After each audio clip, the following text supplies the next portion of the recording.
Hi, everyone, and welcome back to Season 7 of Stand Up and Stand Out. Párate y desdécate.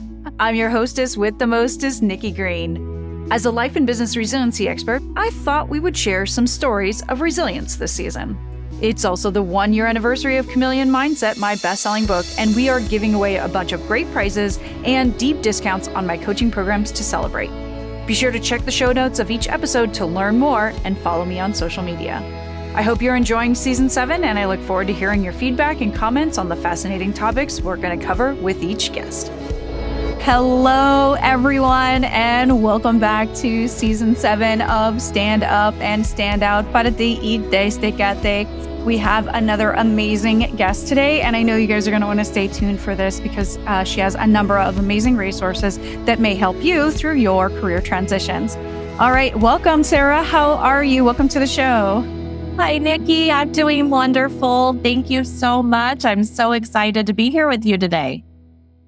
And Sarah, we connected through, again, one of our wonderful networking groups through Leadership Global. It's wonderful to be a part of that community. And how have you found that so far of kind of getting your business off the ground and connecting with new people? Leadership Global has been a wonderful resource for me. It has led me to other resources, other networking groups, folks like you, Nikki, and I know our paths have crossed on some other networks as well, which has been fun to see some of the same folks popping up in other networking events and mastermind classes and all those different things. So it's definitely leading to new connections, new opportunities for me to speak about what I do. So it's been wonderful. I love that. The internet's becoming a very small place all of a sudden. Amazing how well we're connecting. Well, Sue, let's talk a little bit about, kind of your transition because it's kind of similar to mine. You started on the corporate side and then left. So maybe talk a little bit about, who you are, your journey, and what gets you excited to get up in the morning now. Yes, absolutely. So, yes, I'm here in the Kansas City metro area. I am born and raised out in this area. And like you said, I was in corporate. I was a corporate baby after college, went that traditional employment path because that's typically what we're taught, right? We're taught you graduate high school, you get your 4-year degree, maybe a master's, and then you get into traditional employment. And so I was fortunate enough to have some wonderful positions, jobs, mentors here in the Kansas City area that led me to some fairly lengthy tenured employment with some prominent organizations here in the area. And what I was finding was, as probably many of you that are listening today, and even you, Nikki, that it was fulfilling for a little bit, and then I needed to learn more. I always I've got this educational aspirations. I want to learn more. I want to do more. I want to be more, and I would eventually get bored. And if I didn't have an opportunity to continue to move on, it just kind of stalled me out a little bit. It wasn't fun. It wasn't rewarding. And that's what happened to me multiple times was, I was able to get a few different roles in different locations within the same company. But then it was just kind of, I was noticing a majority of them were lateral moves. My last employer, they tend to do reorgs and layoffs every year at the end of their fiscal year. And so it got to be one of those things. Okay, is it my year to be cut, or who's going, who's staying, and where do I live on that chessboard? Am I going to still be one of the pawns that's going to be moving around, or am I off the board? That's literally an analogy one of my managers spoke to me about. Was we're on somebody's chessboard until we're not, and I didn't want to be on somebody's chessboard. And I wanted to be my own person, own my career. And as I started realizing just how things were working and the uncertainty of, am I going to be laid off? Am I going to be reorged? I did get caught up in a reorg, and it was not a good fit. It was not a good place to be. It impacted my physical health, my mental health. I felt like I was not a good mother, a good wife. I just did not feel good about a lot of things. And I ended up, I had a peer that worked with me at the prior employer's location. He had been laid off. He had come across the entrepreneur source, which they've been in the industry now, the coaching, career ownership coaching industry now for 40 years. And he ended up buying a franchise. They are a franchise coaching business. And he and I stayed in touch, and he knew I was not happy. He said one day I was probably at rock bottom. Let's just say that. And he was like, do you want me to tell you what I do? And I was like, I know what you do. I don't want to buy a franchise. Like, I'm not going to do that. My husband is a self-employed. He owns his own business here. He does in ground pools. He's done that for 25, 30 years. And I just didn't see how I could also be a business owner when he's a business owner. How could I step outside of the corporate environment where I've got steady income, benefits, bonuses, all those things that really matter, or we think are matter. They do matter, but I just couldn't see how I could do it. And the more that I started learning about being a business owner and thinking about it and weighing my options of, well, I could stay where I'm at. I could go to another employer's location. I was interviewing too. And I was afraid that I was going to get in the same spot again. By my time, a year or two, learn about a different industry, learn a new role, but I'm going to be in the same spot. And I just didn't want to see that happen. And so the more that I thought about business ownership, the more I learned about franchising, the more I really weighed what are my goals, where do I want to be in the future, what's important to me when it comes to my family, my health. It ended up being business ownership and going into franchising. My prior employer, they did have franchise locations. And so it wasn't a scary step when I really thought about it. I am one of those folks that I'm not creative, I'm not innovative, but I could follow a plan. Somebody gives me an idea, I could execute, and it's all good. So that is where I ended up going, and it ended up being a great fit for me. Things were really going downhill with my employer, and I ended up, I was trying to hold on for bonuses and end of year stuff. And right 3 weeks before I was getting ready to give my notice, they offered me a severance package, and I couldn't have been like, it was great. It was wonderful. It would have been a struggle had I not gotten that. I was going to move forward anyway, but I just feel like somebody was watching from up above and guiding my path and really just highlighting that it was the right place for me to be. And I've been doing this now for a year and a half. I've been helping people that have been in the same position that I was in, kind of a corporate refugee, kind of stalled, not feeling the value or the worth, not seeing the appreciation for all the work that you do. And I've been able to help a number of folks. So it's been a great journey. Oh, I love that. And that's really the important thing, I think, for so many of us is, and a lot of folks are feeling this right now, especially economically, a lot of businesses are struggling and they're having to make, a lot of those tough decisions about restructuring, layoffs, things like that. And went through it so many times throughout my career, and it's so nerve-wracking. And you do feel really powerless, that it's just like your fate is in someone else's hands, and it's just really a tick and tie on a balance sheet. And being able to take control of your career, that real career ownership that you advocate for, I think is really important, and be ready even when those downturns happen, that you can pick up and you can go do the next thing. And I think a lot of people kind of underestimate doing franchise stuff, that maybe people just aren't into, like, they have this perfect idea for the perfect business, because maybe you just need a business, a solid business that you can go do time in and time out. There's so many people retiring now that there's great established businesses where people can step right into them and go do something amazing. So maybe talk a little bit about that. I know you help so many people do lots of different things. I love the corporate refugee title, because that's definitely how many of us feel. And I can't own that one. That is definitely a term that the entrepreneur source is probably, trademarked or whatever, but that is how we refer to them.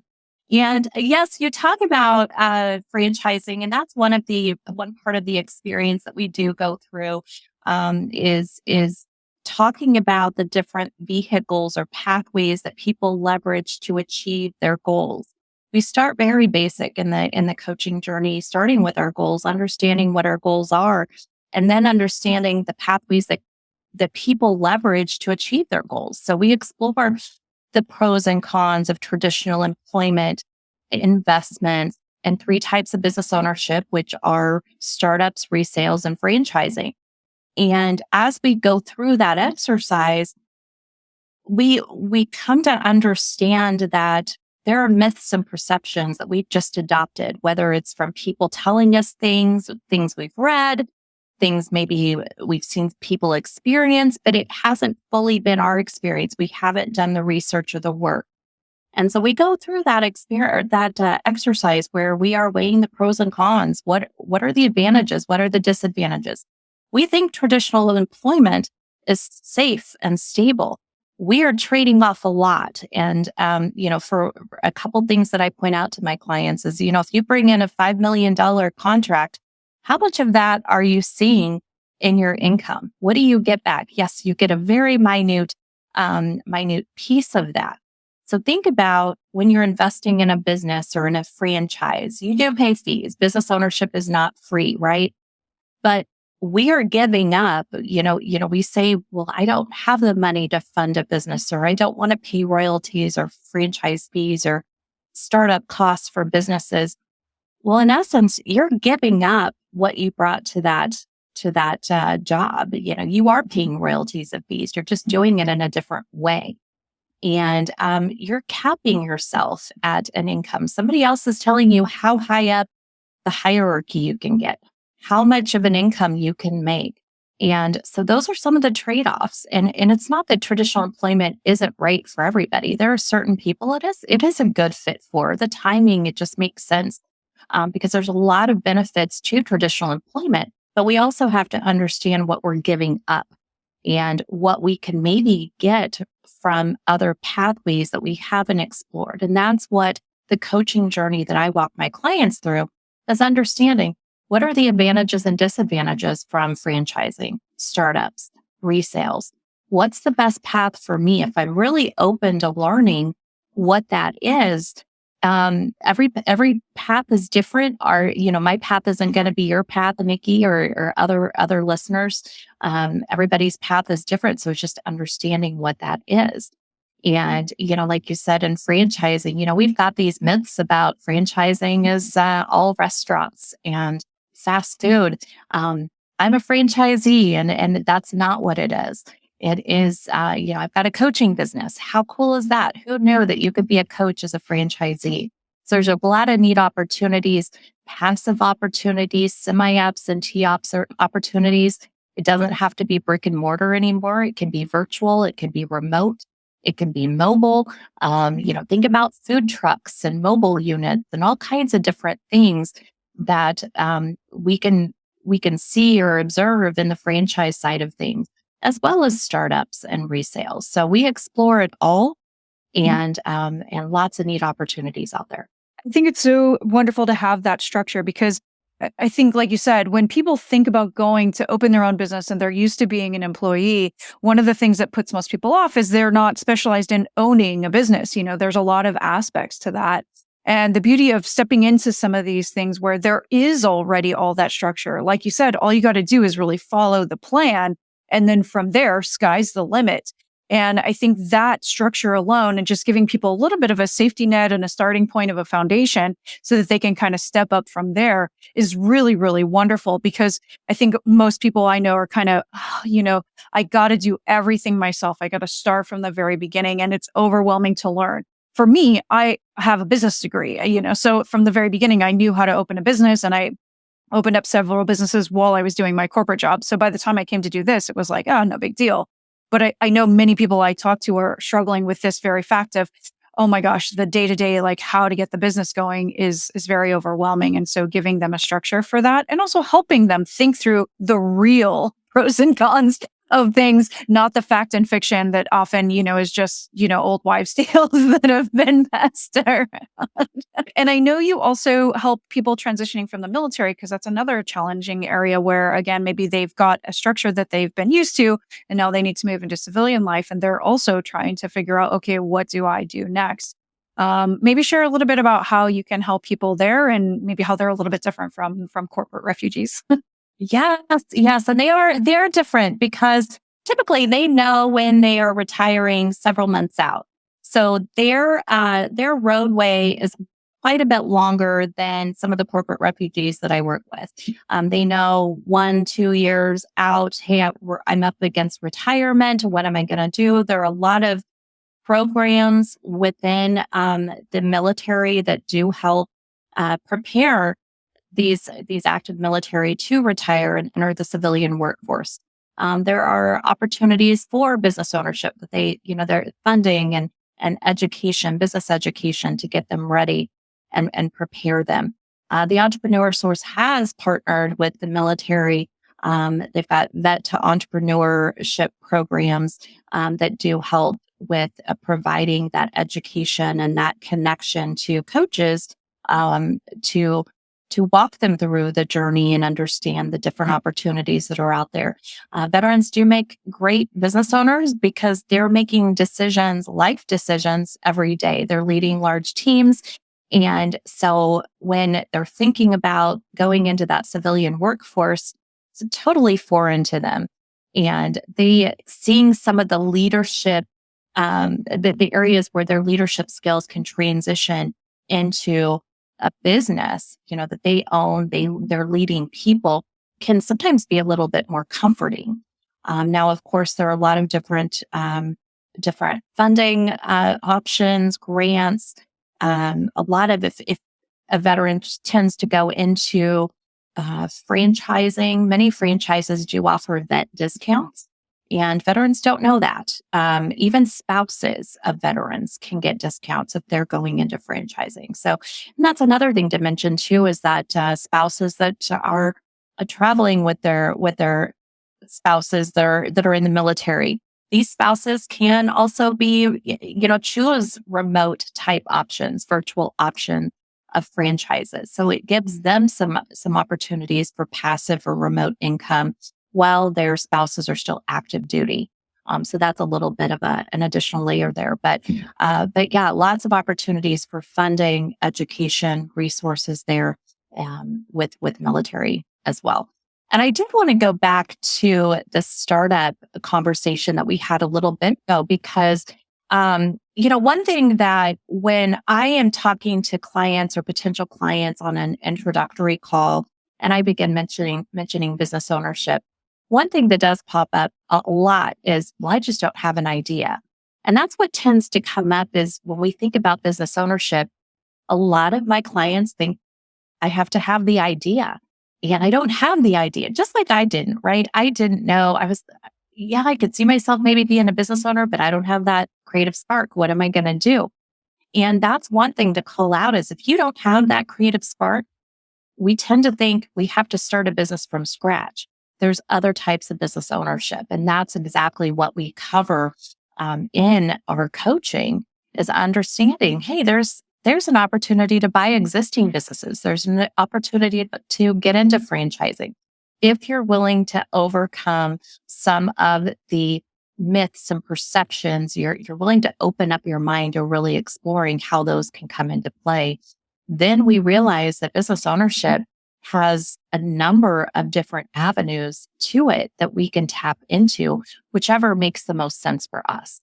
So that's one thing I did want to call out because that a lot of my clients, Nikki, they're like, well, yeah, I've got to start it from scratch, or I'm not good at this, or I'm not good at that. Well, yeah, there's other ways to get into business ownership.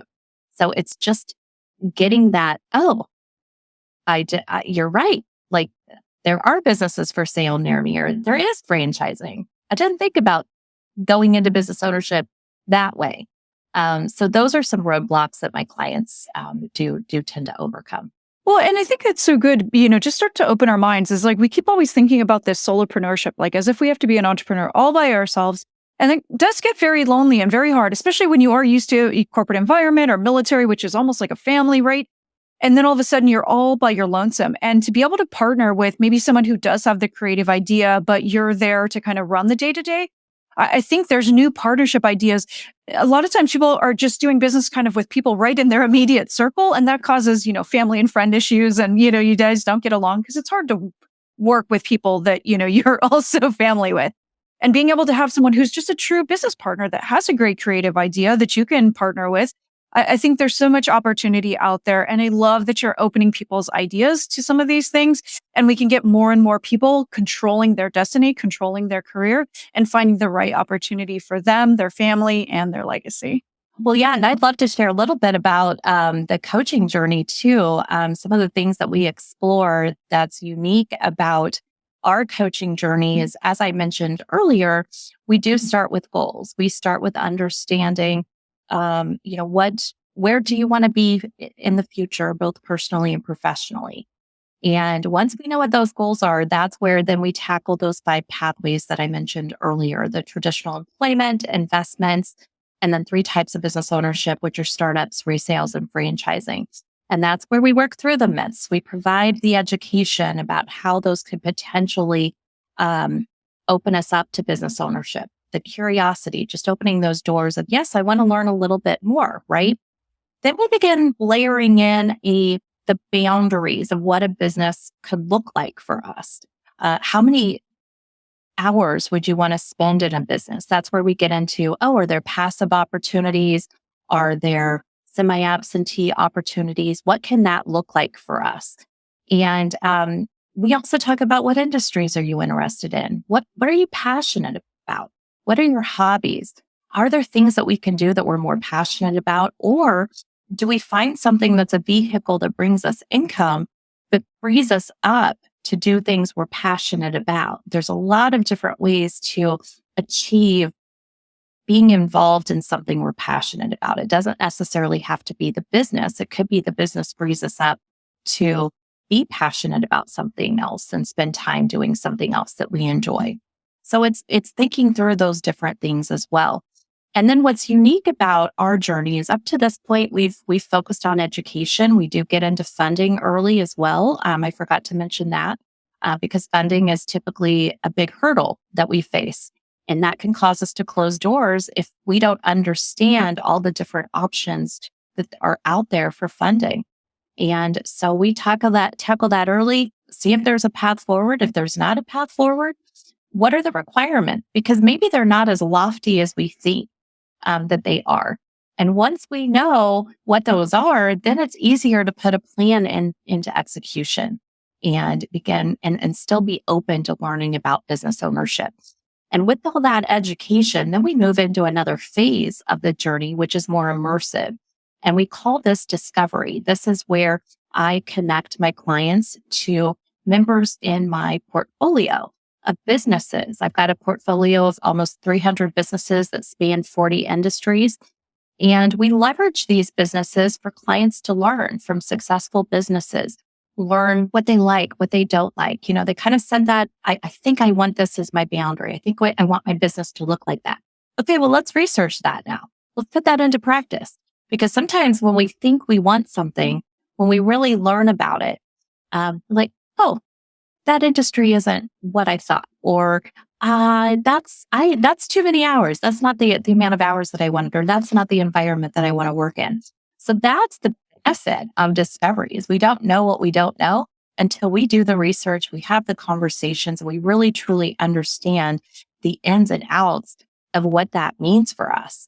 And once we get through that and really understand what that looks like, it just opens all kinds of doors for us to where we can then narrow down and really think about what our path is, get us to a point of clarity on what the best path is. It may not be franchising. That's okay. It may be a startup. It may be a resale. It may be staying in traditional employment, but seeing where our skills transfer. But that's the benefit of this coaching journey that I walk my clients through. That's the value is, sometimes we think we're going to start a business. What if it's the wrong path and we've invested time and money only to find out down the road it wasn't the best decision for us to make. So this is a safe environment for my clients to explore, get to that point of clarity before they expend time, money, talent into something that doesn't make sense. Oh, that is so amazing. And I think that's really what sets people on the right journey is giving someone a resource to be able to ask the questions that everything is safe. And maybe that, the first step is just continue in the corporate job. And then, in a year or 2 years, then you're set up for success for the right thing that you want to do next and give you that time that there's not this pressure. I love that there's just nothing off limits. There's all these open opportunities and really give people a chance to explore probably things that they've never heard of before, maybe never even thought of, or had bad information that kind of turned them off from it. And so instead of going to the shiny object of what seems like the right thing, really do that real investigation with a partner and a coach that is going to take them down the path that's going to be best for them. I know people are going to want to get to know you better and learn how, they can get a hold of you. So why don't you, as we have to sign off here soon, tell the last little bit of where they can find you and how best to reach you. Yes, absolutely. So the best way to reach me, I've got a website. It is sroy.esourcecoach.com. I'm also available on Facebook and LinkedIn. So look me up that way as well. And I would love to be able to partner with you and just learn a little bit about what your career goals are and see if I might be a good fit for walking you through a journey of self-discovery. Oh, fantastic. Thank you, Sarah, so much for joining us today. Hello, everyone in the audience. I hope you enjoyed this show. We'll be back next week with the next episode of Stand Up and Stand Out. And if you haven't done so already, please like, subscribe, follow, hit the bell on whichever platform you're catching us today. We'll catch you where all the cool kids hang out, the Do Podcast. Bye, everybody.